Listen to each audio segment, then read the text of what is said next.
Hello, السلام عليكم ورحمة الله وبركاته. waxaa la yidhi afar weligaa ha samayn kibirka, xasadka, quruurka iyo xiqdiga. afartaa ha samayn baa layidhi. kibir ha samaynoo de haddaad kibirtid hadduu kibirku gaadhsiin dee anaga kuga caddaynayne yaa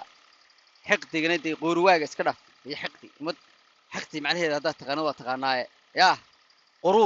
quruurkana sidoo kale dee haddaad wax kasta intaan adigu xun ku mashquulsantaan lagu dirsan iyo waxun quruuraysid maaragtay kuma wanaagsan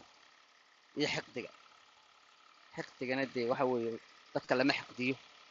marka waanoonka yaroo caatada ah meesha kasoo daynayno aynu ku cadqaadanno waxaa tahay weligaa baa ahaanaysa ilaahay wuxuu kuu qorana cid kaa qaadanaysa ma jirto maxaad ummadda ugu mashquulsa waxaad